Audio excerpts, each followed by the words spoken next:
Congresso. Bem, vamos dar início, então, à nossa reunião do departamento de hoje.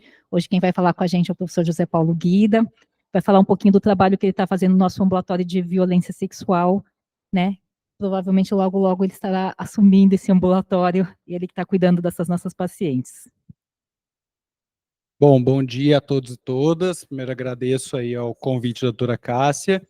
E a ideia hoje é a gente conversar um pouco a respeito do que a gente tem feito para assistência às pessoas vítimas de violência sexual e quais que são os desafios que têm se colocado aí diante de novas situações que vão surgindo. Então, primeiro, tangenciar um pouco o problema, definir um pouco esse problema. A gente tem que, a nível mundial, a gente tem dados que mostram que 1 em cada 8 mulheres já sofreu algum tipo de violência por parte de uma pessoa não parceira, né, por parte de um terceiro. Então, 1 em cada 8 mulheres já foi exposta a algum tipo de violência sexual. E quando a gente fala em parceria íntima, em violência por parte de um parceiro próximo àquela pessoa, esse número ele aumenta. 1 em cada 4 mulheres, 25% das mulheres, e são dados globais, já sofreram algum tipo de violência por parte de uma parceria íntima, mostrando aí que é um problema bastante prevalente na nossa sociedade, e não é só aqui no Brasil, em outros países também, esse número, infelizmente, é um número meio persistente nas diversas sociedades. No Brasil, a gente tem que o número de registros tem aumentado persistentemente. Então, enquanto em 2011 a gente teve 44 mil casos registrados de violência contra a mulher, em 2022 esse número subiu para 75 mil casos, mostrando um aumento persistente na quantidade de casos. É importante reforçar que esses registros provavelmente são bastante subestimados, se estima que esses registros correspondam só a 8,5% dos casos de violência, então mostrando para a gente que é um problema subnotificado. E os dados do DataSUS, então, desde 2019, se tornou obrigatório que os agravos de violência contra a mulher que fossem atendidos em serviços de saúde fossem registrados no SUS.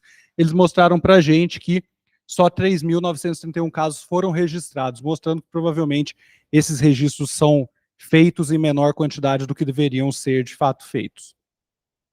O que é violência sexual, então, pessoal? Violência sexual vai se definir como qualquer ato sexual tentado ou consumado sem o consentimento ou de que tenha sido vítima uma pessoa que tivesse com a incapacidade de consentir.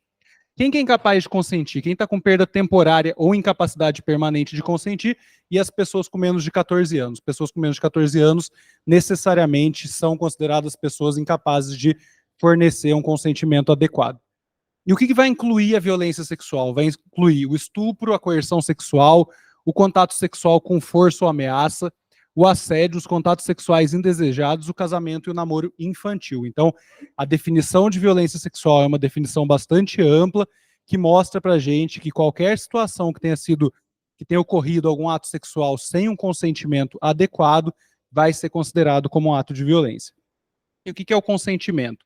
Consentimento é uma manifestação livre, mediante vontade própria, explícito e expresso, e que deve ser dado com ausência de condições que possam alterar a vontade da mulher, como exposição à droga ou exposição a álcool, mesmo que essa exposição tenha sido feita de forma voluntária por aquela pessoa. A partir do momento em que ela não tem mais capacidade de consentir, esse consentimento deixa de ter validade. E a ausência de pressão ambiental, então, a gente também tem que levar em conta eventuais abusos de autoridade que possam levar essa mulher a se submeter a uma situação de violência sexual. O atendimento especial no CAISM, ele começa a se estruturar por volta de 1994, e entre 94 e 98 os atendimentos começam a acontecer, mas ainda de uma forma menos estruturada, e em 98 são criados os protocolos e fluxogramas do atendimento especial, e o nosso atendimento ele é feito por uma equipe multidisciplinar, que é composta por ginecologista, psiquiatra, psicologia, serviço social e serviço de enfermagem, sendo que é um dos ambulatórios aí que a gente tem uma dimensão multidisciplinar bastante funcionante, bastante rotineira. De todos os atendimentos, eles passam por todas as equipes e todos os casos são discutidos com as visões das diferentes equipes profissionais que compõem esse ambulatório. A gente vai ter como forma de atendimento o atendimento imediato, o segmento ambulatorial e o atendimento ao aborto legal, que talvez seja um dos pontos que mais sofre questionamento aí ao longo dos últimos meses, mas que é um ponto muito fundamental do que a gente tem feito por aqui. No atendimento imediato, a gente vai querer prevenir os agravos em saúde, então, essencialmente, gestação decorrente de violência sexual, infecção bacteriana e viral, promover terapia após exposição ao HIV e promover segmento sorológico. Além disso, a gente vai fazer coleta de vestígios que possam, no futuro, servir como meio de prova para essa mulher. No atendimento imediato, a gente vai fazer uma anamnese detalhada e registro no sistema dessa anamnese. A gente vai fazer a informação sobre as agressões, então é importante lembrar que o prontuário médico pode servir como meio indireto de prova, então caso essa mulher não tenha buscado o atendimento jurídico no momento da agressão, ela pode depois solicitar esse prontuário médico para que ele sirva como meio de prova, caso no futuro essa mulher denuncie a situação pela qual ela passou e seja identificado algum possível agressor. Então é importante para os residentes, aí, quando fazem esse atendimento, que se faça o máximo detalhamento possível dessas informações para permitir que isso sirva no futuro para essa mulher como um possível método de prova. Gente, eu acho que eu estou meio com febre, então por isso que eu estou... Não tem aqui. No exame físico, é importante que a gente faça uma descrição pormenorizada de todas as lesões que essa mulher apresenta e faça a coleta do material biológico. A coleta do material biológico, ela permite uma recuperação posterior dos dados genéticos e a gente faz essa deposição em papel filtro estéreo, então é um método fácil, barato, e esse material fica depois armazenado dentro do CAISM, permitindo que, caso um agressor seja identificado, se avalie se o DNA que está presente naquela amostra é, de fato, o DNA daquele sujeito que é o possível agressor. É importante que se faça cadeia de custódia, ou seja, se faça um livro com o registro de todas as manipulações desse material, para que depois o juiz possa, de fato, garantir que aquele material é o material que foi retirado no momento da agressão. E será que esse material funciona? Aparentemente, sim. A equipe do ambulatório, aí, coordenada pela professora Arlete, já publicou esses dados e mostrou que sim. Quando foi feita uma primeira amostra com controles, então, doadores fizeram aí a doação do seu material genético, do esperma, e foi feita a testagem no papel filtro, o papel filtro recupera em 100% dos casos o material genético que é depositado naquela nossa amostra de papel filtro. Quando foi na vida real, se mostrou que na imensa maioria dos casos foi possível identificar algum desses 3 genes que estão associados ao cromossomo Y.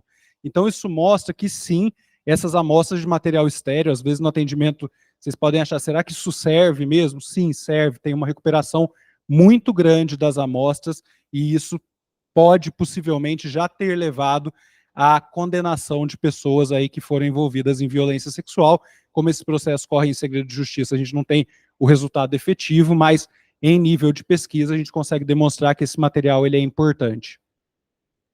Em relação às coletas de exame, o que a gente vai fazer? A gente vai fazer sorologias, teste de gravidez e exame toxicológico. Isso é uma novidade, a Unicamp é um dos poucos centros que oferta teste toxicológico. Então, as mulheres vítimas de violência, ela tem amostra de sangue e amostra de urina coletadas, e essas amostras, elas permitem a identificação de drogas até o 5º dia após a exposição, reforçando a história de que o consentimento para relação sexual só pode ser obtido num contexto no qual a mulher não esteja sob influência de drogas, quer sejam tomadas de forma voluntária ou involuntária.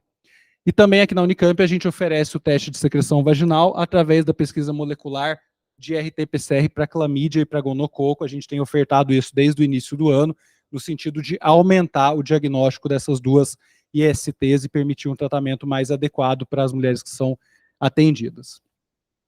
Em relação à prevenção de gestação, a gente vai fazer o uso de levonorgestrel, 1,5 miligramas, 2 comprimidos. A única contraindicação que a gente tem para fazer prevenção de gravidez é se essa mulher já estiver grávida no momento em que ela foi abusada. Então, às vezes, mas será que essa mulher que tem antecedente de trombose, tem um antecedente de um AVC, é uma contraindicação para esse método? Não é uma contraindicação. A única contraindicação que a gente vai ter é o antecedente de estar grávida já naquele momento. A gente também pode ofertar a inserção de DIU, que é uma medida de prevenção de gravidez indesejada, mas a gente aqui no CAISM ainda não tem ofertado isso de forma rotineira, mas é uma possibilidade, caso você esteja atendendo aí e tenha esse contexto de oferta de DIU, é possível que o DIU também seja utilizado como uma medida de prevenção para a gravidez indesejada. As profilaxias pós-exposição ao HIV, a chamada PEP, né? Então, as pessoas que são expostas, tanto em contexto de violência sexual, mas também em contexto de relações consentidas, mas que por alguma razão houve exposição inadvertida a esperma, elas podem fazer também o uso do PEP, e o PEP ele tem uma condição de, se implementado até o 5º dia, de mais de 90% de redução da transmissão de HIV. Ele vai ser recomendado para todas as pessoas que tiveram contato com sangue, sêmen ou fluidos vaginais, e as áreas expostas a gente vai considerar como membrana, mucosa, mordeduras ou presença de sangue. Caso a violência tenha acontecido há mais de 72 horas ou se trate de um abuso crônico pelo mesmo agressor, não vai ter indicação do uso da terapia pós-exposição, ou se confirmadamente tem havido uso de preservativo durante toda a agressão, ou se o agressor for sabidamente HIV negativo, que na prática são situações que a gente quase nunca vê, na maioria das vezes a gente vai recomendar o uso da PEP. A gente vai fazer a prevenção de infecções sexualmente transmissíveis, então essencialmente a gente vai prevenir sífilis, clamídia e gonorreia. Para sífilis a gente vai fazer uso de benzetacil, um ciclo único, 1.200.000 unidades em cada nádega. A gente vai fazer uso de ceftriaxone para prevenção de clamídia, e a gente vai adicionar azitromicina 1 grama VO. É possível que com os resultados aí que a gente vai ter no futuro das pesquisas moleculares para clamídia e gonococo, a gente possa conhecer melhor o perfil epidemiológico da população que a gente atende e talvez fazer uma prevenção mais individualizada. O fato é que a nossa ideia é que essa mulher, no único atendimento, receba todas as profilaxias para evitar que ela tenha que voltar num segundo momento, quando a gente sabe que existe uma perda muito grande. A gente, no nosso ambulatório, infelizmente, tem tido uma taxa de retorno da ordem de 70%, mas a gente vem observando uma redução persistente desses retornos, né, mostrando que a gente precisa pensar o porquê que essas mulheres deixam de voltar. Elas buscam atendimento no momento da urgência, mas elas deixam de voltar no nosso ambulatório. Será porque o acesso tem sido difícil? Será porque, por alguma razão, essa mulher não se sente segura de retornar ao nosso atendimento? A gente tem trabalhado bastante aí, tem o pessoal que trabalha lá no ambulatório com a gente, né? Então, no sentido de tentar identificar quais têm sido essas fragilidades que têm impedido o retorno adequado dessas mulheres para o nosso segmento. Em relação às vacinações, a gente vai fazer vacinação de hepatite B para toda mulher que não tenha sido vacinada, que não tenha vacinação comprovada para hepatite B. Nos casos em que houver, a gente não precisa fazer. E agora, recentemente, desde o ano passado, o governo federal também disponibiliza vacinação para HPV para as mulheres vítimas de violência sexual. Elas devem receber a vacinação na unidade básica de saúde, a gente deve encaminhá-las para fazer a vacinação, mesmo que elas já estejam fora da faixa etária.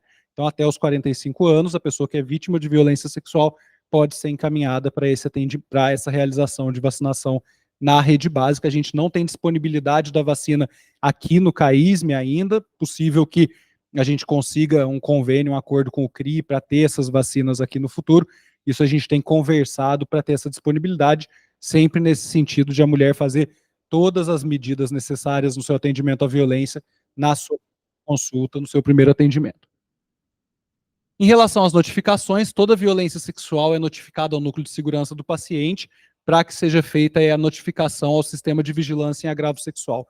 Importante que essa notificação é uma notificação feita ao Ministério da Saúde e não à autoridade policial. É direito da mulher que seja maior de idade de decidir se ela vai ou não vai querer comunicar à autoridade policial em relação à violência que ela sofreu. É uma decisão que ela vai tomar, mas a gente, enquanto atendimento em saúde, faz a notificação da violência para que a gente tenha dados mais consistentes a respeito da dimensão do problema no nosso país. E em caso de menores, tem uma obrigatoriedade de notificação ao Conselho Tutelar, e aí o residente, quando atende, preenche a notificação para a diretoria clínica, e a diretoria clínica notifica o Conselho Tutelar. O Conselho Tutelar, em geral, entra depois em contato com a gente para pedir mais informações a respeito do que aconteceu, e poder, então, avaliar o contexto no qual aquele ou aquela menor está inserido, para se decidir se existem medidas outras a serem tomadas do ponto de vista legal. Na nossa programação de segmento, a gente vai ter o nosso ambulatório funcionando toda quinta-feira, no período da tarde, E em termos da ginecologia, a gente vai ter consulta como caso novo entre o D7 ao D14 depois da exposição à violência, e a gente vai ter retornos no D45, D90, D180 e D270 com coleta de sorologia e avaliação ginecológica conforme demanda. O Ministério da Saúde sugere um segmento por 3 meses, aqui no CAISM a gente expande um pouco esse segmento para até 6 meses, mas muito mais no sentido de que a gente entende que a avaliação psicológica e psiquiátrica tem uma importância muito grande em evitar que essas mulheres desenvolvam transtorno de estresse pós-traumático e que não avancem com condições psicológicas que vão trazer um dano, um prejuízo bastante importante à vida dessas mulheres. Talvez a nossa parte de ginecologia, de fazer o acompanhamento sorológico, de fazer a vigilância sorológica, seja o mais fácil no atendimento para essas mulheres, sendo que talvez o atendimento psicológico e psiquiátrico seja o que mais vai trazer um impacto de longo prazo na vida dessa mulher. Em relação às profilaxias, a gente tem dados mostrando para a gente que a gente teve 100% de prevenção de gravidez e teve em torno de 95% de prevenção de sífilis, mas esse dado ele é um pouco problemático porque a gente tem essa perda de 50% a 60% no segmento. A gente não sabe se quem deixou de voltar porque descobriu-se com IST ou se descobriu gestante ao longo do nosso segmento. Mas, considerando a amostra de mulheres que retornam para o segmento ambulatorial, a gente observa uma excelente eficácia desses métodos, mas o fato que a gente precisa ampliar aí o nosso segmento e a nossa vigilância mais ativa dessas mulheres em relação ao desenvolvimento de complicações pós-exposição. Nosso segmento ambulatorial, então, a gente vai ter esse atendimento psicológico, psiquiátrico, do serviço social e de enfermagem, e a gente tem uma presença bastante grande de alunos de graduação e de residência médica em ginecologia e psiquiatria, e também de especializandos do serviço social e especializandos do serviço de psicologia, passam com a gente ao longo de 3 meses ou de 9 meses, os residentes passam 1 mês conosco fazendo atendimento, e esse ano a gente já teve até uma residente que veio fazer o seu optativo passando com a gente, então os R3 que eventualmente quiserem passar vão ser muito bem-vindos, e aí no sentido de ampliar o que vocês veem lá, de ver como a gente faz assistência para as possíveis interrupções legais. E quem são essas mulheres que vêm ser atendidas por nós? Quem são essas mulheres que fazem o segmento no nosso ambulatório? Então, a gente tem publicado os dados relacionados a adolescentes e garotas, adolescentes e meninas. Elas vão ter uma distribuição aí quase meio a meio de idade, entre 10 a 14, com uma discreta prevalência maior de meninas com 15 a 18 anos. Não tem muita diferença ao longo aí dos anos, então, entre 2011 a 2018 foram atendidas no nosso ambulatório 521 mulheres, meninas e adolescentes com menos de 18 anos. A maioria delas é estudante, né? Então, a maioria delas são meninas que ainda estão cursando o seu estudo, são meninas jovens, mostrando que a gente precisa acolher bem essas adolescentes, precisa acolher bem essas meninas para evitar que a primeira exposição sexual que elas tiveram na vida seja um evento que não vai ser curado ao longo da vida delas. Em relação ao lugar de acometimento, a maioria dos acometimentos de violência contra adolescentes e meninas acontece em casa, seguido por acometimentos na rua. Mas vejam que as violências podem acontecer em qualquer lugar. A maioria delas foi evento residencial, mas houve violência em todos os contextos que essas meninas frequentam, que essas adolescentes frequentam. E a maioria dessas violências envolveu algum tipo de força física ou de ameaça grave contra essa mulher, e uma frequência mais residual envolvendo violência armada. Então, mostrando que é uma violência que vai acontecer em qualquer lugar, não vai existir um tipo específico de menino ou de adolescente que vai estar sob maior risco. É um fenômeno que pode acometer, pode vitimizar qualquer menina e adolescente que muitas vezes está na sua própria casa e é vítima de um evento de violência. Já entre as mulheres adultas, a gente tem aí os resultados de dissertação do mestrado da Ana Luísa, que é psicóloga do serviço também, esses dados ainda estão em processo de publicação, e esses dados nos mostram também que a violência contra as mulheres mais velhas, as não adolescentes, né, as mulheres com mais de 18 anos, também é um fenômeno que vai acometer as mais diversas faixas etárias, se concentrando um pouco mais entre mulheres com 20 a 29 anos, mas existem registros de mulheres atendidas aqui até os 74 anos de idade. A maioria dessas mulheres vai ser branca, a maioria dessas mulheres vai ter um nível de educação com mais de 9 anos de escolaridade, o que nos sugere que provavelmente para as mulheres com mais de 18 anos existam barreiras para a chegada aqui ao nosso atendimento. E a gente está falando de um número de 300 mulheres avaliadas aí nesse intervalo de 2018 em diante, mas um número bastante grande de casos, mas mostrando que o nosso recorte de atendimento, principalmente das mulheres que retornam para segmento ao nosso ambulatório, é um recorte que ele talvez não inclua mulheres de maior vulnerabilidade, pensando aí que a gente vai ter mulheres mais pobres, com menos escolaridade, sendo mais vítimas de violência, que são os dados nacionais, e essas mulheres não estão chegando aqui para o nosso acompanhamento, talvez nossa perda de segmento se baseie principalmente nesse grupo de mulheres com maiores vulnerabilidades. Em relação ao tipo de abuso, a maioria dessas mulheres vai ter sido vítima de um abuso agudo.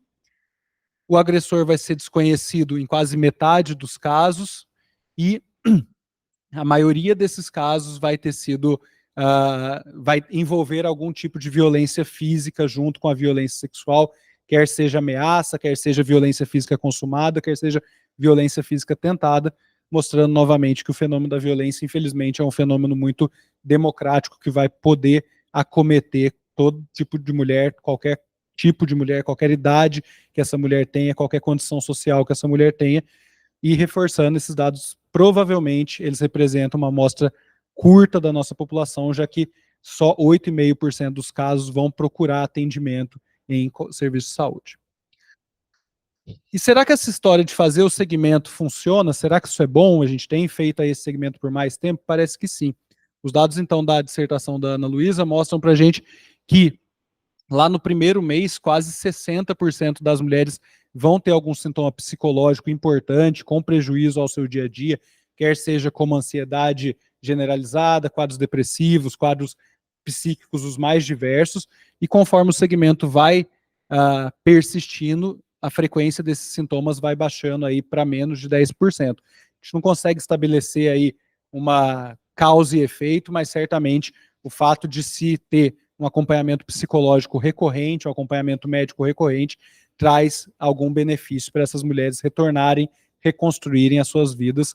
A gente não vai nunca conseguir evitar que aquele evento tenha acontecido, que as mulheres chegam depois, mas a gente tenta fazer com que esse evento não traga prejuízos de longo prazo para a vida dessa mulher e que ela consiga reconstruir a sua vida a partir desse evento. E esse outro estudo, que também é do grupo da violência, ele mostra para a gente, aí esse estudo já foi um estudo que envolveu o segmento, uma coorte prospectiva de mulheres que foram submetidas a acompanhamento psicológico, o número foi bem menor, aí, em torno de 60 mulheres, mas mostrou que para depressão, desesperança e síndrome de estresse pós-traumático, o segmento do T0 ao T6 meses mostrou uma redução média desses sintomas bastante significativa, bastante importante, e mostrando que a gente aqui tem produzido material que talvez possa ajudar na implementação de políticas públicas no futuro, no sentido de reforçar aí para as autoridades que é importante que o atendimento à violência sexual ele não seja baseado exclusivamente no cuidado ginecológico, exclusivamente no cuidado imediato, mas reforçando a importância do segmento de longo prazo como uma intervenção segura, uma intervenção eficaz, uma boa intervenção para ser aplicado em termos de saúde pública.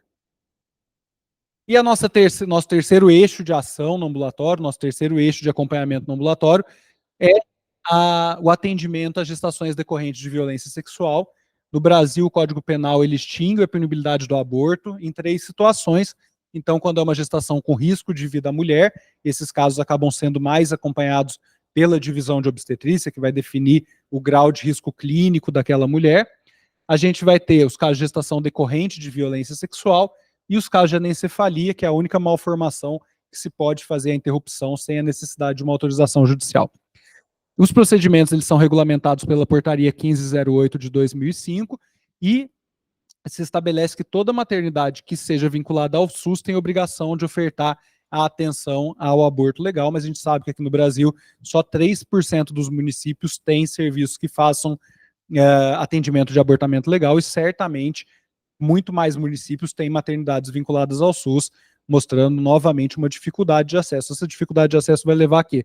Vai levar as mulheres chegando em idades gestacionais mais avançadas aos centros de referência que fazem esses atendimentos, e isso vai certamente prejudicar principalmente quem? As pessoas que estão sob maior vulnerabilidade ou as meninas que são expostas à violência intradomiciliar, que acabam só descobrindo a gestação quando a barriga já não é mais possível de ser escondida, e isso leva essas mulheres a não conseguirem um acesso adequado. No Brasil, a nossa legislação não impõe uma idade gestacional limite para a realização do abortamento nos casos de violência sexual, mas como todo mundo deve estar acompanhando, a gente está tendo muito questionamento a essa norma, então é possível que essa regra acabe mudando aí nos próximos meses, mas atualmente o que a gente tem é que não existe idade gestacional limítrofe para interrupção, mas a gente entende que uma interrupção após as 24 semanas precisa ser acompanhada da indução de assistolia fetal, porque não faz sentido a gente promover um parto prematuro extremo com o nascimento de um bebê vivo ao final, com todas as complicações possíveis da prematuridade. E do ponto de vista da OMS, atualmente, o entendimento e a definição de aborto, ela envolve o nascimento de um concepto sem vida. Então, essa é a definição mais corrente de abortamento, conforme o guideline publicado ano passado pela Organização Mundial da Saúde. Então, talvez a gente precise avançar aqui no Brasil em relação à definição do aborto, que classicamente se estabelece como 20 semanas ou 500 gramas, mas isso não está em linha com as evidências, com as recomendações internacionais. Os procedimentos, então, existe uma entrada contínua via serviço social, então a pessoa procura o atendimento aqui por estar gestante, ela é encaminhada ao serviço social, o serviço social encaminha essa paciente para a realização de ultrassonografia, é necessário uma ultrassonografia do próprio serviço que vai realizar a interrupção, conforme a portaria do Ministério da Saúde, e essa ultrassonografia serve essencialmente para a gente fazer a datação da idade gestacional. Essa pessoa também é atendida para avaliação psicossocial e ela é agendada no nosso ambulatório de atendimento especial às quintas-feiras. No atendimento ginecológico, no atendimento ambulatorial, ela vai ser submetida a uma avaliação ginecológica e avaliação psiquiátrica. A avaliação ginecológica vai servir essencialmente para a gente fazer uma anamnese detalhada daquele evento, do que levou àquela gravidez indesejada, quais foram as circunstâncias que levaram àquela gestação, obter informações sobre a forma da violência, o local, o agressor e a datação. O exame físico e ginecológico vai servir para que a gente, de fato, veja se aquele ultrassom bate com a clínica que aquela mulher está apresentando, e a gente vai fazer a coleta das sorologias, e a psiquiatria vai fazer a avaliação, principalmente no sentido de observar se existe a necessidade de introdução de alguma medicação para aquela mulher, e se ela tem condição de decisão a respeito do seu desejo pela interrupção da gestação, ou se há alguma condição psiquiátrica que possa não permitir uma decisão adequada, uma decisão livre em relação à realização da interrupção. Todas as solicitações são avaliadas, então, por toda a equipe que está envolvida nesse atendimento, e essas reuniões são realizadas semanalmente às segundas-feiras. Para avaliação dessa solicitação da pessoa que está gestante em decorrência da violência, a gente vai levar em conta a caracterização da violência, o nexo temporal, a idade gestacional e a condição psíquica dessa pessoa. Caso haja aí uma concordância entre esses fatores todos e tendo-se em vista a posição de todas as equipes, essa solicitação ela é aprovada ou é negada.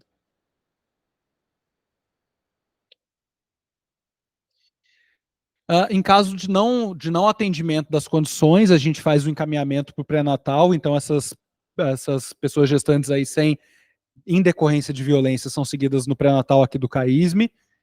Se a idade gestacional estiver entre 22 a 24 semanas, a gente amplia essa discussão, tem um grupo um pouco mais ampliado, que vai incluir também a equipe da neonatologia e da anestesiologia, para que a gente leve em conta a possibilidade de viabilidade desse feto e de quais vão ser os eventuais cuidados que a gente vai fazer caso esse feto venha a nascer com sinais de vida.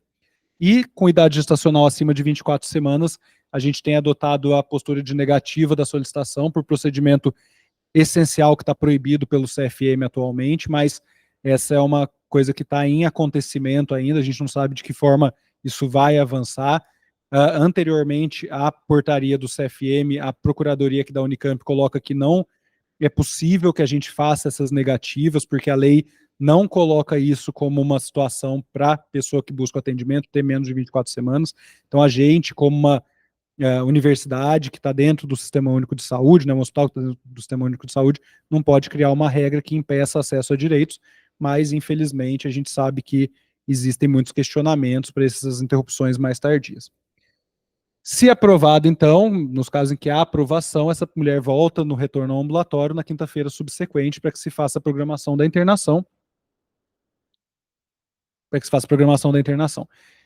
Em relação aos nossos resultados, a gente tem esse artigo, foi recentemente publicado, que mostrou quais foram os desfechos das mulheres que foram submetidas à interrupção de gestação aqui com a gente. Mostra para a gente que a gente tem uma fração aí de 20% dos casos sendo negados, 80% sendo atendidos. Alguns dos casos são negados porque houve um abortamento espontâneo ao longo do tempo. Uma fração muito pequena dos casos tem uma negativa porque não há um nexo temporal, uma correlação entre os eventos, e a maioria mostra uma correlação temporal e correlação entre a violência. Então, isso desmistifica um pouco aquela ideia que alguns grupos vêm trazer, que as mulheres passam aí na frente da rua porque querem abortar por qualquer razão. Isso é mentira, né? Os dados mostram que essa impressão, isso é um mito, que é um discurso que não é verdadeiro, porque houve uma aceitação e um nexo temporal e um nexo entre os eventos aí muito claro, e isso permitiu a realização da interrupção.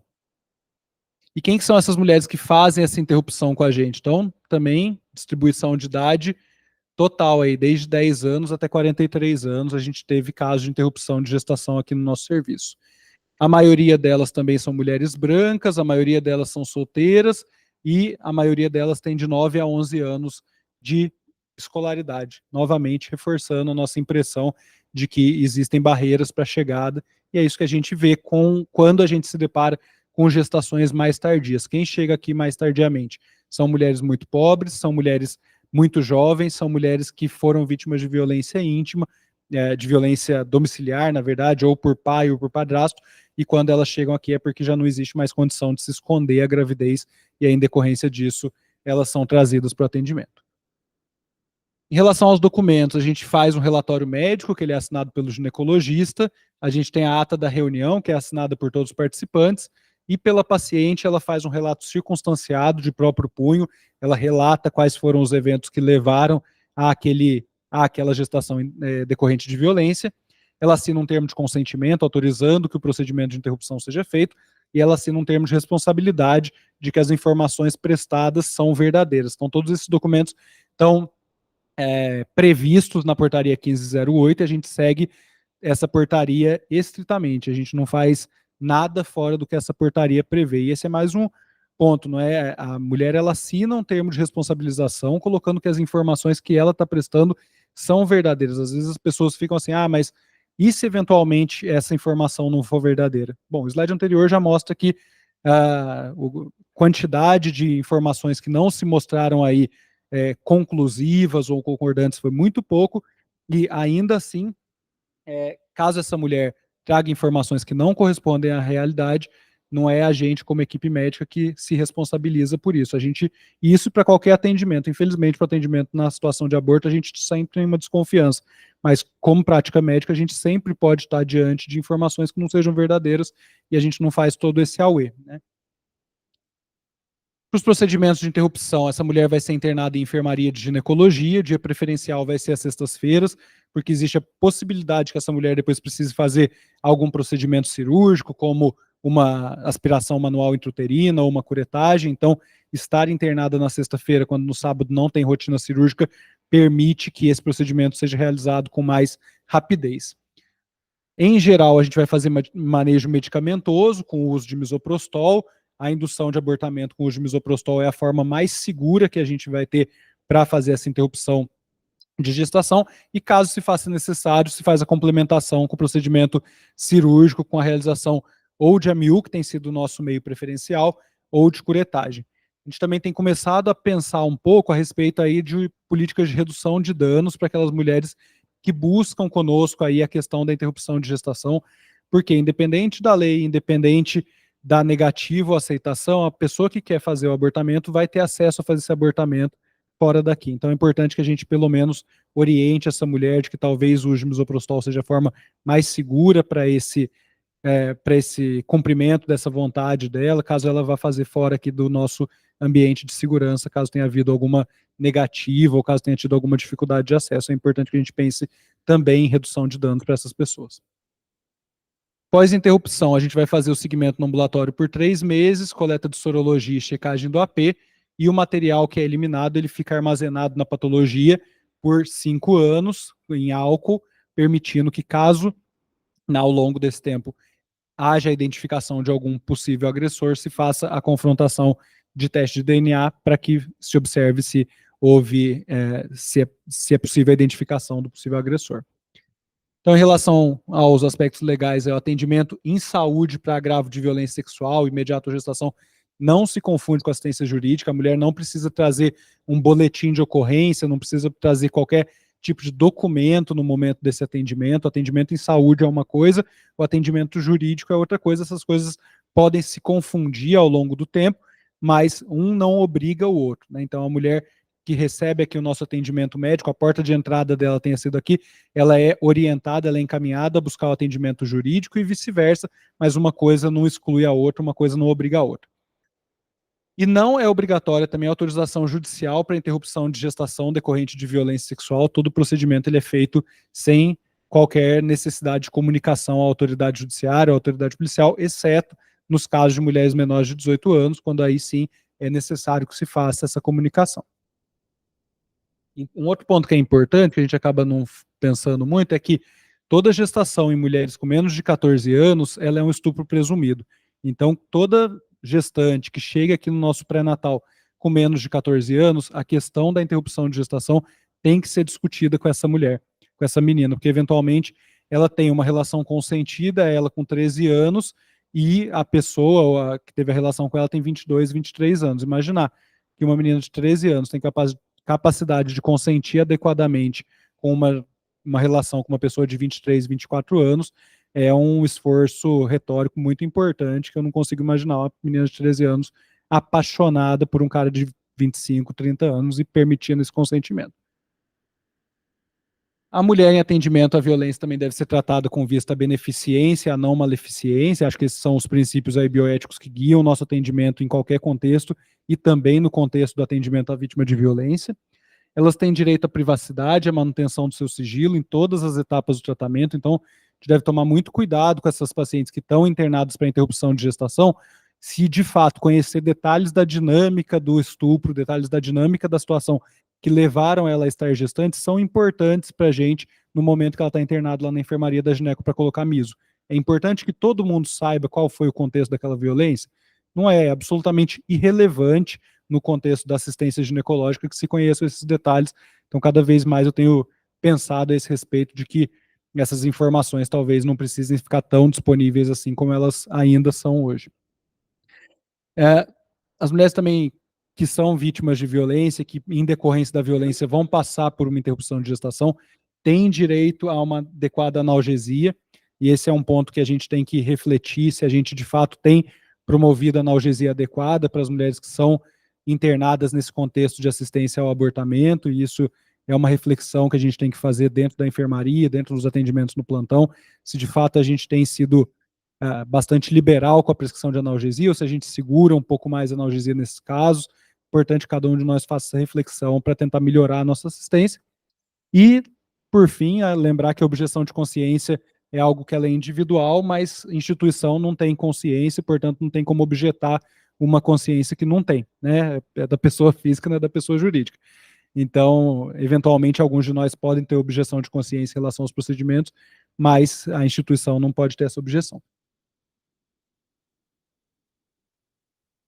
Os desafios futuros aí que a gente vai ter vão ser principalmente em relação à vigilância das mudanças legais atuais. Então, a gente teve notícia essa semana passada, que algumas médicas de São Paulo têm sido vítima de algum tipo de procedimento junto ao CRM em relação à realização de abortamento. A história ainda está um pouco nebulosa, inconclusiva, ninguém sabe exatamente o que está acontecendo, mas a gente, dentro da nossa CNE da Febrasgo, de violência sexual está bastante atento a essas repercussões. A questão da portaria do CFM, que nos obriga, enquanto médicos, a não poder mais fazer indução de assistolia, é uma situação que, para mim, parece como se a gente pudesse fazer cesárea, mas depois não pudesse fechar o útero, né? Não tem como a gente fazer um procedimento pela metade. Na questão da assistência ao abortamento mais tardio, para mim, é a mesma história. E da ampliação do atendimento, a gente, aqui no CAISM, atualmente, atende mulheres que vão ser mulheres de melhor renda, de maior escolaridade. Talvez a gente tenha que pensar por que as mulheres mais vulneráveis não estão chegando. A gente aqui atende atualmente as mulheres cis, atende as mulheres, os homens trans, e a gente ainda não tem atendido também as mulheres trans que vão precisar do mesmo atendimento e que talvez se cheguem nos serviços da cidade que tratam de violência contra o homem, principalmente, ali vão receber um atendimento que vai revitimizar, que não vai dar o nome correto e que para a gente não vai fazer grande mudança em termos do protocolo que a gente precisa fazer, que essencialmente vai ser segmento sorológico, segmento psicológico e implementação precoce das profilaxias contra as infecções. Isso claramente qualquer ginecologista pode fazer, a gente não precisa ficar focado só na genitália da pessoa. Bom, acho que era isso que eu queria conversar com vocês. Agradeço a todos. Quem quiser mandar e-mail, é isso aí. Obrigado.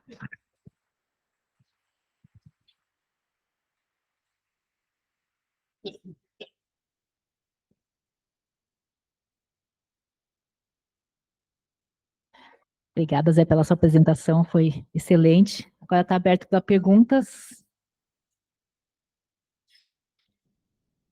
Bom dia. Eu queria mais uma vez agradecer ao Zé, tá? Eu acho que você fez uma apresentação excelente, direta, necessária, e eu fico muito feliz de ver você participando disso. E quando a gente pensou que a gente precisava pôr mais gente nesse ambulatório, que a professora Alete fez um trabalho incrível, faz um trabalho incrível, mas a gente entende a importância da continuidade e da evolução de tudo que sempre aconteceu no CAISM, né, com relação a essas questões. Então, eu queria fazer 3 perguntas. A primeira é uma pergunta bem direta, é se a inserção de DIU como método de prevenção de gestação está no protocolo, e se não está, por que não está? E se vocês pensam em colocar, porque eu acho que ela serve tanto para a prevenção da gravidez, como já funcionar como contracepção, e para as mulheres que desejam esse método. Eu tinha anotado aqui. A outra questão que eu acho que é muito importante, que você colocou, que nunca a gente pensa, e tem bastante residente, gente que está, dos alunos, mas principalmente os residentes e enfermeiros, que está acompanhando essas mulheres na enfermaria, a questão de revitimizar. Revitimizar é uma coisa que ninguém precisa passar por isso, né? Porque já passou por tanta violência e que não precisa revitimizar. E acho que isso que você colocou, de tentar criar mecanismos de proteção dessas pessoas internadas, para que elas não sejam revitimizadas aqui dentro, eu acho que é muito importante.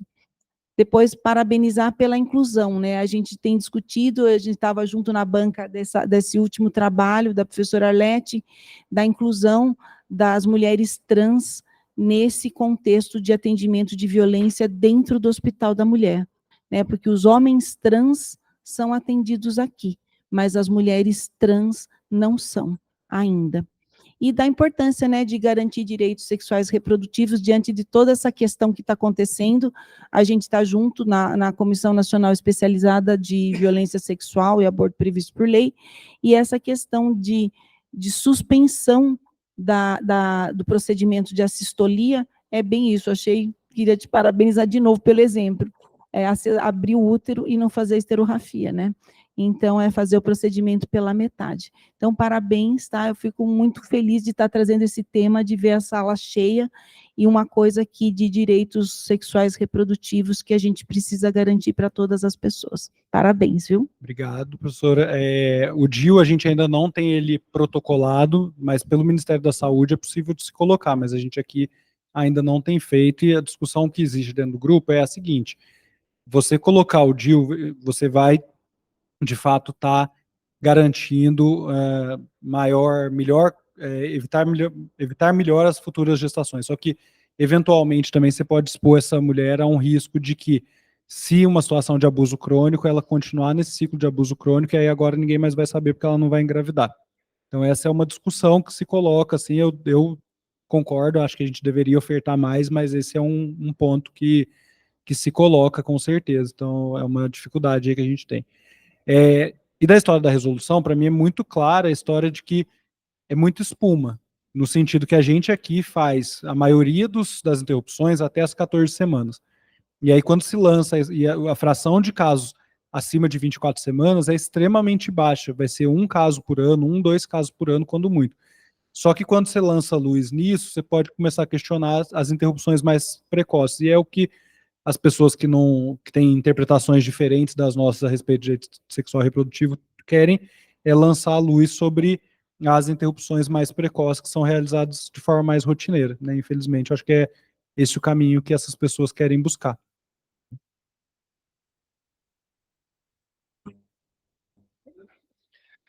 Bom, Zé, parabéns pela tua apresentação. Eu gostei muito de ver a maneira como você fez a tua aula, a organização que você deu na tua aula. Por que você pôs fundo preto? Porque eu acho que assim, a gente pensa sempre que a gente vai estar muito feliz no dia que o ambulatório puder fechar. E é isso, a situação é luto que a gente tem aqui, né? Verdade, a gente não tem dias. Na quinta-feira a gente não tem dias felizes, né? A André e a Bárbara estão aí, que estão no ambulatório, não sei se tem mais alguém do ambulatório aqui. Quinta-feira à tarde é um dia que é sempre pesado, a gente nunca tem histórias boas, assim. Eventualmente a gente tem uma ou outra história boa de pessoas que voltam contando que estão se recuperando dos seus lutos, dos seus traumas, mas é um ambulatório que ele é duro. Você vê que a gente fala por caminhos indiretos, né? Porque para mim foi essa percepção que eu tive, né? Que você fez uma aula com fundo preto, porque realmente é uma situação que você gostaria de não estar apresentando, de dizer assim, olha, eu gostaria que a gente não tivesse... Não temos violência sexual. E a cada vez que a gente abre um canal desses canais abertos que a gente vê por aí, Record, Bandeirantes, a gente vê todos os dias, situações de violência contra a mulher e coisas muito violentas. Ontem mesmo, uma mulher trans aqui em Montemor foi violentamente assassinada com uma arma branca e largada num córrego, assim. Então, quando você vê essas situações, a gente está vendo aqueles casos que a gente consegue dar algum atendimento. Mas a situação de feminicídio e de mortes por transfobia é absurdo. E ontem mesmo, num desses canais, passava um rapaz cozinheiro de um restaurante no centro de Campinas, sendo violentado sexualmente, e a câmera de segurança pegou e mostrou isso. É um negócio muito, muito absurdo que estamos vivendo de violência sexual, não só contra a mulher, mas genérica, de um modo geral. Então, te parabenizar pela maneira como você apresentou a aula, como você organizou os conteúdos, e espero que daqui 5 anos a gente possa não precisar falar sobre isso na reunião geral do departamento. Parabéns, foi muito bonita a tua aula, muito informativa. Obrigado. Obrigado. Essa questão é importante. Hoje mesmo de manhã, os residentes já estavam até comentando de um caso que chegou lá no estadual de uma mulher que foi baleada com 8 tiros, uma gestante, e foi para uma cesárea de urgência com hemoame, o bebê baleado, enfim, uma tragédia completa. O Arthur estava comentando no fim da reunião. Então, é violência contra a mulher em todas as suas formas que está acontecendo, não está tão distante da gente, né? José Paulo, parabéns. Conseguiu trazer alguma leveza para o tema, né? Mas, como você disse, as quintas-feiras não são dias felizes. A minha questão vai no sentido das suas últimas falas, quais os caminhos que a gente tem percorrido, e tem para percorrer, quais os desafios temos adiante. A gente tem visto que grupos de conservadores, do ponto de vista mais amplo dessa palavra, têm assumido posições de liderança, tanto no governo federal, a gente viu na última gestão, quanto em conselhos, como o Conselho Regional e o Conselho Federal de Medicina. E aí tem situações, tem colocado a gente, nós médicos, que estamos na linha de frente, que estamos, assim, oferecendo, assim, garantindo direito legal para os pacientes, não mais do que isso, na verdade, fazendo nosso papel de médico, né, acolhendo, dando suporte. A gente tem sofrido represálias e isso tem diminuído o acesso das mulheres a esses serviços que são essenciais. Como é que você vê nossa posição como instituição no sentido de confrontar esses posicionamentos mais conservadores diante disso, que estão indo, inclusive, contra a lei? Eu acho que, assim, Rodolfo, os nossos órgãos representativos, eles são consequência da maioria da nossa classe. Infelizmente, a maioria da nossa classe não concorda com o entendimento de saúde sexual e reprodutiva que a gente tem aqui na Unicamp, que talvez seja uma bolha. Dentro da universidade, talvez a gente esteja falando para iguais.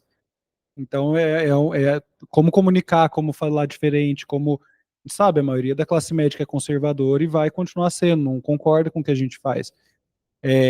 Então, é o desafio de comunicação, de colocar a comunicação de forma clara do que a gente está fazendo, de defender o que a gente está fazendo e buscar se comunicar melhor com a sociedade. Eu acho que essa tem sido a nossa grande barreira. Porque a gente aqui forma 12, 13 residentes por ano, todo mundo aprende a fazer tal. Será que faz? Será que lá fora está continuando a fazer? Aqui dentro, será que a gente não tem algumas barreiras também para isso? Quando a gente tem casos com interrupção com mais de 24 semanas, essas são sempre discussões muito duras. A Adriana, que participa mais disso, pode falar, são sempre... Então, assim, eu acho que talvez a gente seja uma bolha aqui. Então, a gente precisa tentar furar essa bolha para conseguir falar melhor com a sociedade, infelizmente. Acho que não vamos conseguir evoluir, não. Acho que essa batalha está perdida. São duas batalhas, para mim, estão perdidas no Brasil, é a da cesárea e a batalha do aborto tardio. Eu pretendo buscar outras batalhas para minha carreira, porque essas duas... Sim, eu entendo, acho que você tem um ponto importante, assim, é uma batalha difícil. Mas eu acho que a gente tem uma história e uma estrutura de batalha, né, para entrar nessa guerra, que pode ser interessante, que a gente não pode se furtar. Eu acho que a gente não pode assumir que essa batalha está...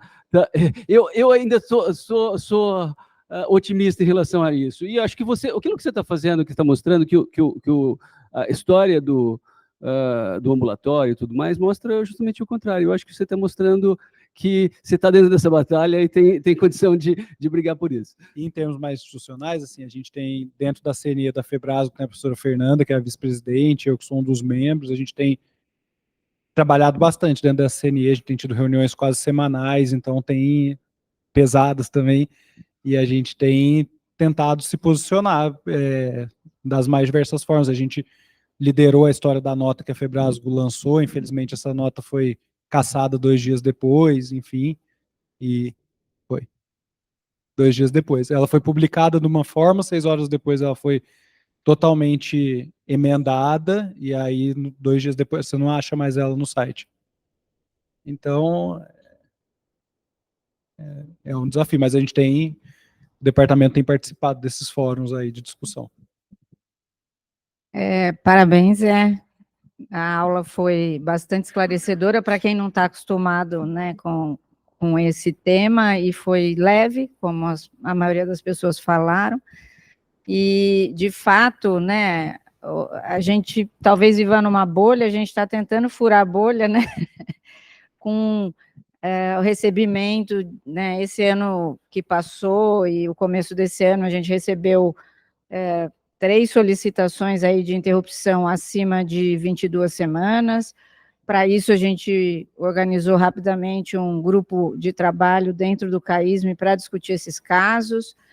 É uma situação bastante difícil, que a gente, logicamente, também pediu apoio da Procuradoria-Geral da Universidade, porque a gente, como instituição estadual, também tem que mostrar para a sociedade que a gente dá a voz às mulheres, a gente acha que elas têm direito, mas a gente também tem que ter ferramentas para lidar com essa interrupção, né? Principalmente interrupções de 24 semanas ou mais, onde a gente vai ter fetos considerados viáveis, né, sendo colocados aí no mundo. Então, é uma discussão ampla, que envolve muitas coisas, mas estão de parabéns aí por encabeçarem essas discussões, mesmo a Fernanda e agora você estando na Febrasgo, a gente tem certeza de que essas discussões vão caminhar e que, quem sabe, a gente consiga achar uma solução mais viável para essas mulheres, porque a gente sabe que o sofrimento de você oferecer para ela um pré-natal também é muito grande, né? Porque às vezes elas chegam aqui para a gente acima da idade gestacional, que a gente está acostumado a lidar com a interrupção, e a gente se coloca numa posição, olha, não vou conseguir fazer muita coisa por você, mas eu posso te acolher, fazer pré-natal, mas aquilo é um sofrimento durante o resto do pré-natal inteiro para aquela mulher, essa criança que vai nascer. Então, são várias discussões bastante pesadas aí para a gente estar lidando, mas... acho que a gente, ao oferecer pré-natal e não oferecer interrupção, a gente vai fazer 5, 6 meses de tortura para essa mulher. Não, concordo plenamente. Eu sei, a gente vai é isso que a gente vai estar fazendo, e diversas outras questões depois, assim, no momento do parto dessa mulher, a gente vai fazer uma cesárea totalmente contra a vontade dessa mulher, tudo é complicado. O que a gente quer fazer aqui é não fazer tudo dentro das 4 linhas da lei. Parafraseando um querido aí, a gente vai fazer tudo nas 4 linhas da lei, e a lei não estabelece idade gestacional. Com certeza, então, mas mas uma um discussão, desafio. É um desafio, estamos aí para nesses desafios que a Adriana participa, a gente tem que ter isso claro, assim, quais medidas vão ser feitas? Vai se fazer corticoide nesses contextos? Vai se fazer indução? Vai se fazer vigilância de vitalidade? Tudo isso está nessa discussão. A gente precisa ter bastante claro mesmo o que ser feito. Né? Sem dúvida. Bom, Zé, acho que, de fato, era importante dar uma abordagem para esse tema que fosse bem, como vou chamar de técnica, como você deu, ao mesmo tempo que você dá a sua experiência, a sua percepção sobre a situação. E eu queria um pouco, talvez, assim, motivar alunos e residentes a se manifestarem, porque você falou assim, nós estamos dentro da bolha. Mas essa bolha que a gente vive nela e tentando mandar uma mensagem diferente desde que o caísmo existe, né? E acredito que essa bolha cheia de buracos e que foi mandando cada vez mais gente para fora, teve consequência. Então, como é que, de fato, quem não está habituado com isso, que não era caísmo, quer dizer, não é docente, não é médico daqui, não é funcionário daqui, etc., não é enfermeiro daqui, psicólogo, todo mundo que já está acostumado com esse tema, como é que quem está chegando aqui sente isso? Porque, eventualmente, essas pessoas vêm de uma experiência completamente diferente e nunca tiveram esse contato direto, falar ou sentir o que acontece com essas mulheres de verdade. Então, se alguém aqui quiser se manifestar, eu deixo o meu pedido para que, além de nós, outras pessoas falem. Acho que a Andresa tinha levantado a mão, professora.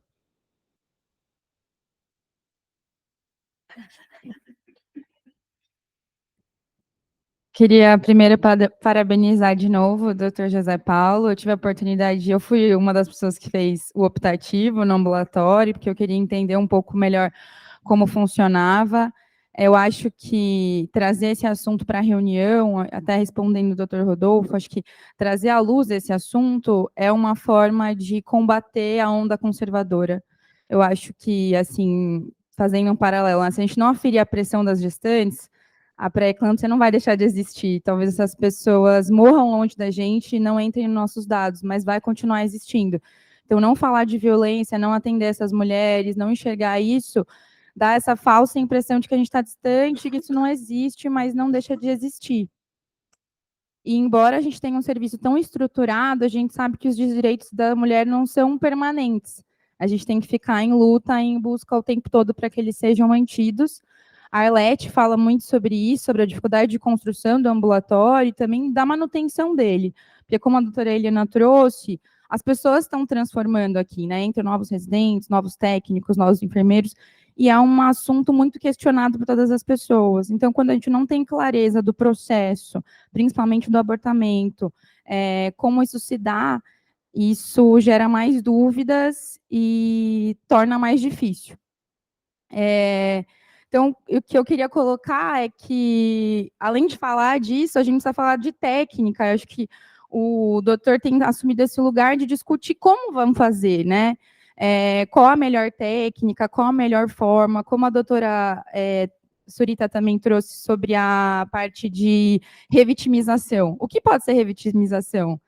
Eu já atendi paciente com CID colocado no atestado, que foi chamada pelo RH porque descobriram que ela tinha sido violentada. Isso é treinamento, os residentes precisam de treinamento, eles precisam saber como fazer o acolhimento, como emitir um atestado, falar ou não sobre a situação de violência, em que momento deve ser ou não falado.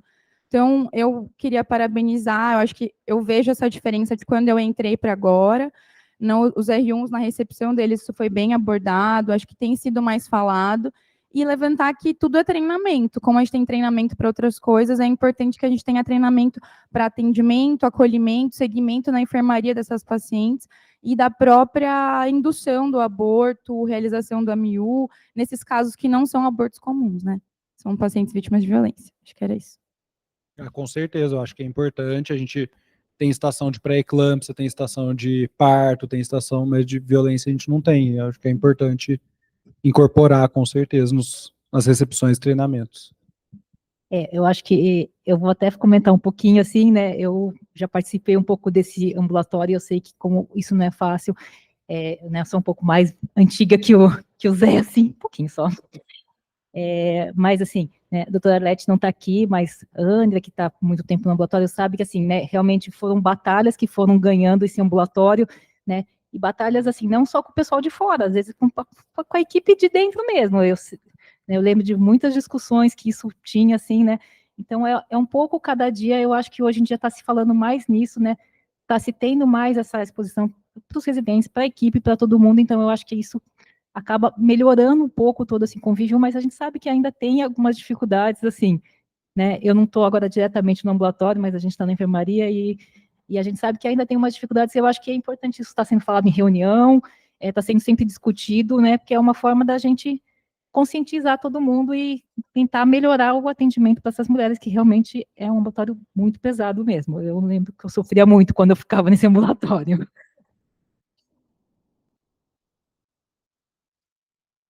Só porque tem bastante residente, bastante gente nova aqui, eu acho que a gente tem que falar um pouco dessa nossa bolha, né? Quem aqui, tipo, eu, Belmiro e Eliana, fomos para a delegacia daqui de Campinas, quando foi mudada essa legislação por causa da anencefalia. Foi graças ao professor Faundes, cadê ele? Ali, o terceiro, vocês conhecem, tá ali, ó, do lado do doutor Zeferino, professor Faundes. Ele é um super defensor dos direitos sexuais e reprodutivos, e foi quando ele batalhou para que os anencéfalos pudessem ter a interrupção garantida. E aí, como nós, parte da equipe, nós mais velhos aqui, fomos todos para a delegacia ter que depor, na época, para que essa coisa, com um juiz daqui de Campinas que apoiou super isso, e que isso entrasse como uma, eu não sei nem os nomes, quando fala que é a primeira vez que rompe essa barreira, para que depois isso virasse uma lei. Então, a gente tem um histórico de que a gente foi muito protagonista nisso. A Andrea também não é nova, está aqui desde esse tempo aqui, né, Andrea? Batalhando nas batalhas, né? E, assim, e aí a gente teve um papel como instituição extremamente importante, e como a professora Eliana falou, e criou muitas perninhas. Hoje, eu acho que, assim, a gente, como bolha, não é a principal bolha no ativismo contra isso, contra essas questões.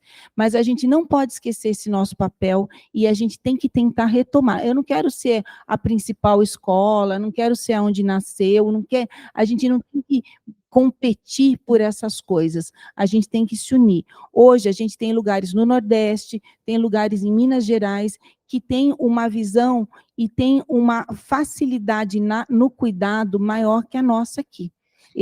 Tanto que esses abortos tardios, eles vão para 2, 3 lugares do Brasil para que essas interrupções sejam feitas. Muitas vezes as meninas vão de Minas para Recife para conseguir garantir o aborto legal, né? E isso aí sai no jornal, todo mundo acaba vendo. Ou em Salvador. Então, tem alguns lugares, e a gente não é mais assim, sei lá, o grande protagonista disso, mas a gente não precisa ser o grande protagonismo, a gente só não pode ficar para trás e tem que continuar tendo sempre essa atenção, que é difícil, mas que é importante, e que a gente já teve mais no passado, mas que a gente ainda tem, e está tendo uma equipe, entrando gente nova, e entrando residentes novos para batalhar com isso. Então, queria contar um pouco disso, tá? E a outra coisa que você falou, Andressa, é essa questão do treinamento. Eu tenho tentado trabalhar com vocês as questões de violência doméstica, que é outro tipo de violência, mas que traduz todo o problema da nossa sociedade, que é uma sociedade que funciona com violência de gênero. Então, a violência sexual talvez seja o pior talvez só feminicídio, não sei o que é pior. Eu não sei se eu preferia ser morta ou sofrer uma violência sexual, acho que eu preferia ser morta. É a história do urso, né, que está no TikTok, eu preferia encontrar o urso. Então, essa questão de treinamento é muito difícil, e a gente não tem isso na nossa formação.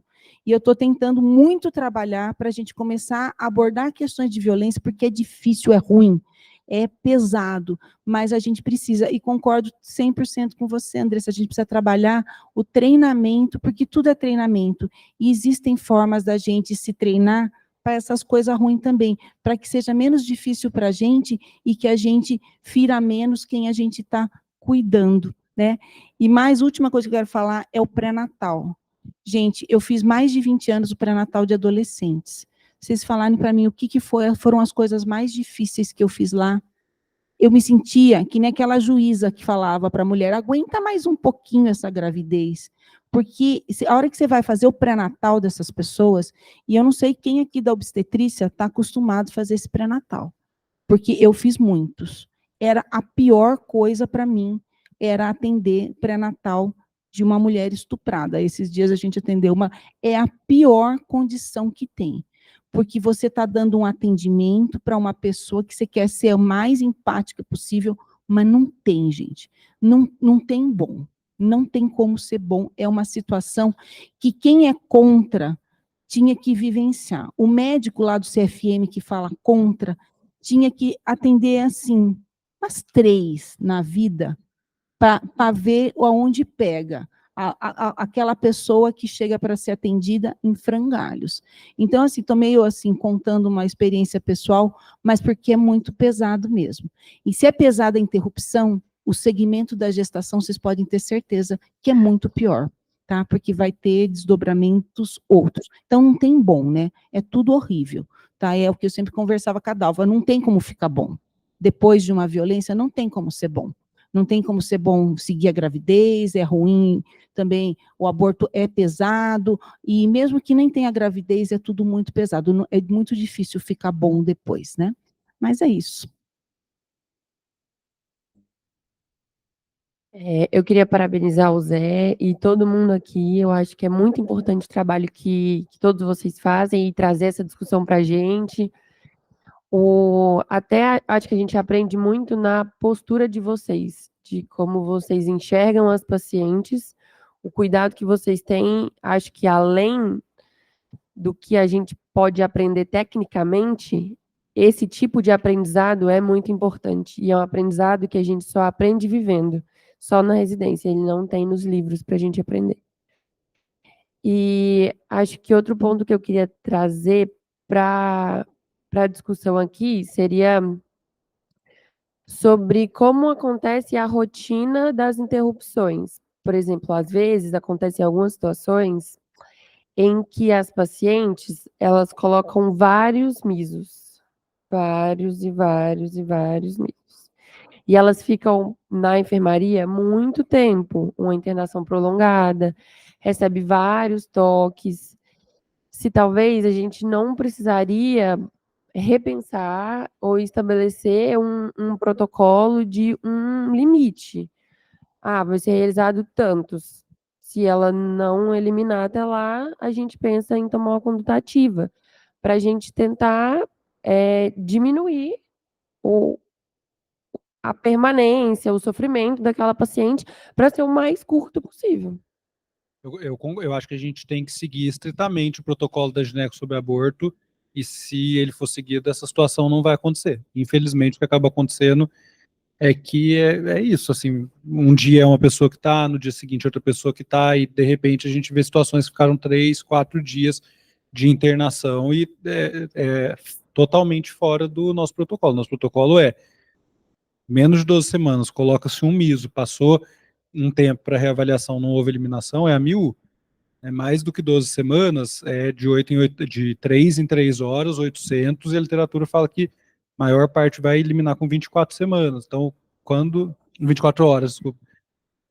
Então, acho que se a gente tiver uma aderência firme aí, eu acredito que situações como essa não vão acontecer, né? Mas eu acho que a gente tem que fazer vigilância mesmo desse caso, viu, Mila? Assim, não, ela te deu a dica, Mila, vai fazer um TCC, mas o da Mila já está encaminhado, Treliano. Gente, fazia muito tempo que a gente não via muito, assim, caso de interrupção, ficar muito tempo internado, tanto que eu até me assustei, o doutor José falou disso, e a gente, em média, quem já passou pela enfermaria e passou pela situação, sabe que até domingo, no máximo, a mulher está recebendo alta.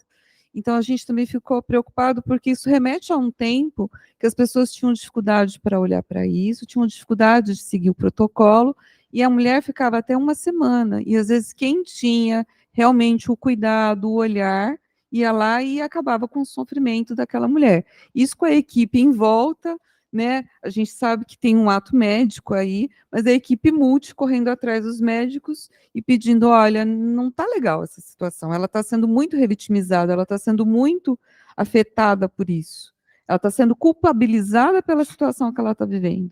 Então, a gente também sentia uma dificuldade que, com o tempo, foi alterando, e a gente viu essa transformação e foi fantástico. Né? A gente está bem feliz com a nova situação, porque eu acho que a gente tem mais espaço para discutir, para ver situações que a gente não tinha antes e que foi sendo construídas.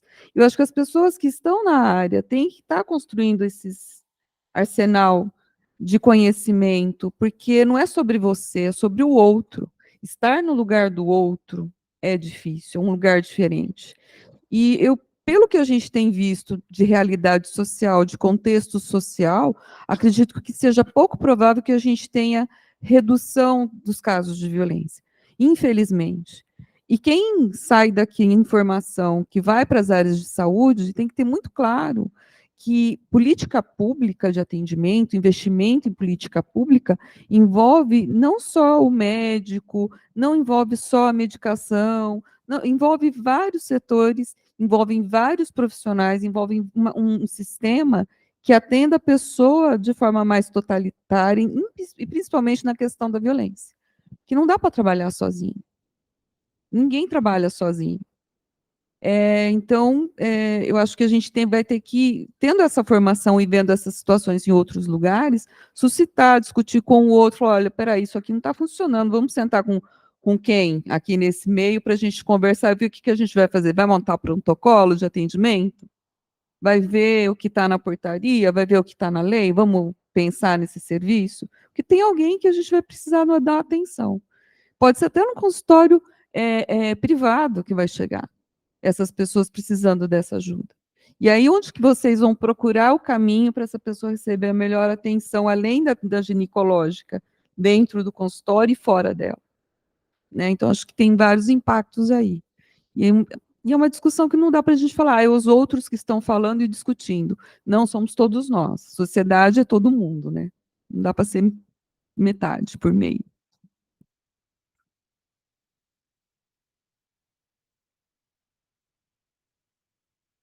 Mais alguma questão? Eu acho que, então, uma discussão foi ótima, acho que abriu foi uma apresentação ótima e abriu uma suscitação para várias discussões. Eu queria te parabenizar mais uma vez pela excelência na apresentação, acho que pelas discussões, agradecer a todos a presença, encerrar a reunião. Você quer ler uma palavra? Só agradecer a presença de todos, prazer a gente estar discutindo com isso. Esses eventos sentinelas aí, Mila, tem que ser reportados para a gente ver o que aconteceu e entender para que não aconteça novamente. E muito obrigado a todos e todas, bom almoço para todo mundo e quinta-feira à tarde estamos lá.